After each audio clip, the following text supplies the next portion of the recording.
YouTube channel. My name is Audrey, and today I'm going to be doing a little video basically about me, my life, what I've been through, how I got through. When I was born in jail. I never had that mother-daughter relationship. I never had that father-daughter relationship. So when I was born, I didn't have no type of connection. I had love, but I didn't have the love that I needed as a baby. So I went with my grandma, I believe. My grandma died, so I went with a family member. It was good at first. I went with two of my other sisters. It was good at first or whatever, but it's like at some point, I don't remember when, I don't remember how, I don't remember why, but at some point it's like the person shifted. The person was angry, and I'm not sure why. Maybe it was too much. Maybe raising 3 kids that wasn't theirs was too much, you know what I'm saying? Including their kids. Maybe it was too much, but they would do some messed up stuff. For example, one time, me and my sister snuck a Hershey bar because we was hungry. They weren't there. We snuck a Hershey bar because we knew what a snack was at and we was hungry. We got thrown downstairs for eating it. Like, I mean, it was like little stuff. It was some stuff that was so uncalled for that we got emotional abuse, physical abuse. Like it's like to the extreme. Like it didn't take all of that. To this day, I forget a person. I don't have no bad intent toward a person.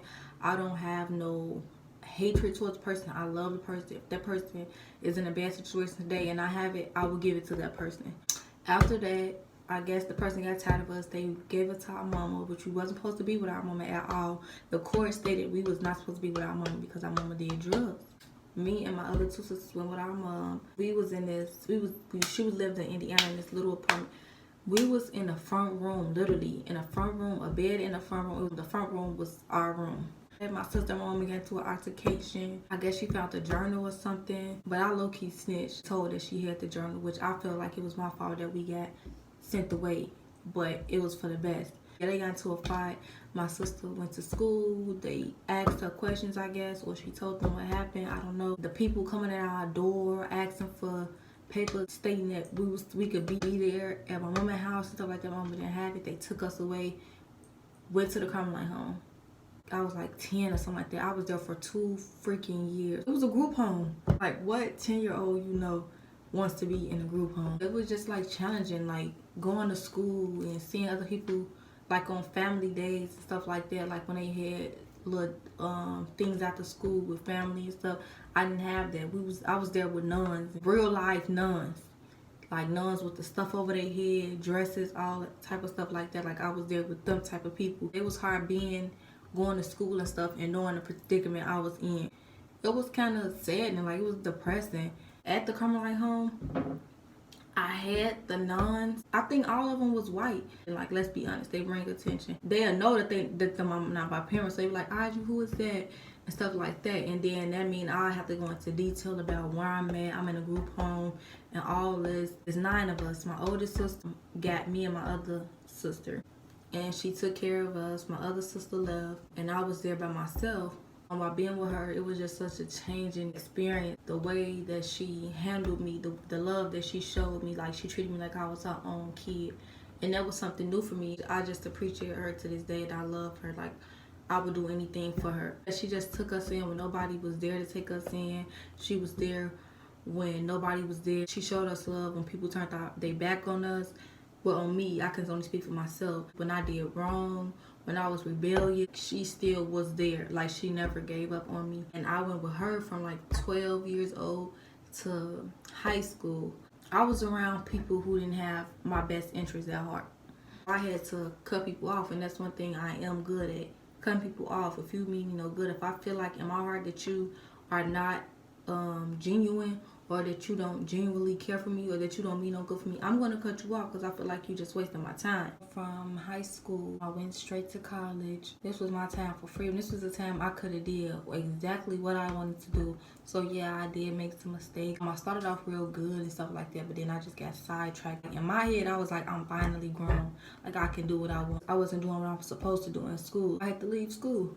I didn't want to go back to my sister because I just felt like I didn't want to be a burden. I wanted to figure out stuff on my own. I didn't want to depend on nobody. In order to stay, you have a decision to go to the foster home. This would have been my first foster home. I went to a foster home at 19. Foster home taught me so much. Don't go to people for your problems. Ask God and go to God for yourself. And stop confiding in everybody. Confide in yourself and confide in God. You don't need people to give you opinions. Sometimes it is helpful, but ultimately you need to go to God, and God is your source. I will go to her. Once again, I never had that mother-daughter relationship with my own mama, so when she was my foster mom, she told everybody to call her mom. I cling to that.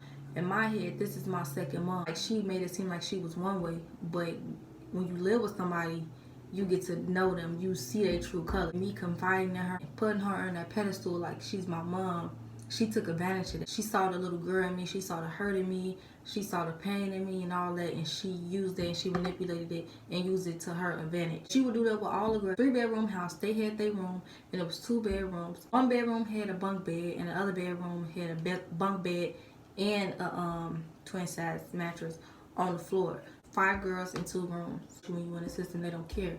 As long as somebody is open to get you, then they don't care. Their job is done. You know what I'm saying? They don't care about your well-being. They don't care about how the person treats you.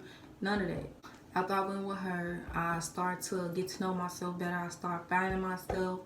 I started going to God more, talking to God more. Like, that is the best feeling ever. Like, going to God and confiding in God, making God your best friend is the best way to go. Because you telling other people go tell other people go judge you, other people go have their input, which might not even be what God intends for your life to be. You know what I'm saying? People have all these opinions. It's supposed to be this way, you're supposed to be this way, but they are not God at the end of the day. They are not you. So you have to live your life how you know how to live it. You have to live your life on what's in your heart. If it's in your heart to make that decision, then make the decision, because that decision can change your life. It could be a bad decision. God can make it to where the bad decision that you made could turn your life around for the better. You don't have to listen to people saying that your life should be this way or that it should be that way. You have to go to God first, and whatever God put in your heart, do it. When I left her and went to another family member house, she wished bad on me, told me I wouldn't do this, I wouldn't be this. And after me treating her like a mother, I was like, you know what I'm saying, looking out for her, because that's the type of person I am. Like, if I see you without and I got it, why would I not give it to you? If I mess with you, I'm just a caring type of person. I'm saying all that to say that everything in my life shaped me and made me into the person that I am today. Not having a mother, I thank God for all those things, because if I didn't go through not having a mother, not having a father, the emotional, physical, mental abuse, the foster care, the Carmelite home, all that. If I didn't go through all that, I would not be the woman I am today. I'm not where I want to be, but at least I'm getting there. I see progress. I see maturity. And it's always good to be as low-key as possible. Don't let everybody in on your business. Don't let nobody have that opportunity to say this about you or that about you. The person that you talk to, choose them wisely. Monitor their moves. Observe. Don't be off your feet. You know what I'm saying? Observe the people that you have around you. They can have an ulterior motive. And their motive could be, I want to see her go through. I don't want to see her win. I don't want to see her excel. Don't ignore the signs. Well, if it's something that's continuously happening, then you need to cut that person off. It might be hard, but you have to do what's best for you at the end of the day. And I'm here to say that I am a walking testimony. Your past doesn't determine your future. I have faith in God. I talk to God. God is my best friend. I thank God for things that haven't even happened yet. I'm big on trusting God. If I'm without or if I don't have it, I trust in God. God says cast your cares on him. I cast my cares on him. Now I'm in my own apartment. And before I even was in my apartment, I thank God for it. My prayer, my exact words was, God, I thank you for my fully furnished apartment. I thank you for this. I thank him every day for stuff that ain't even happened yet, because I know that God will do exceedingly and abundantly for me.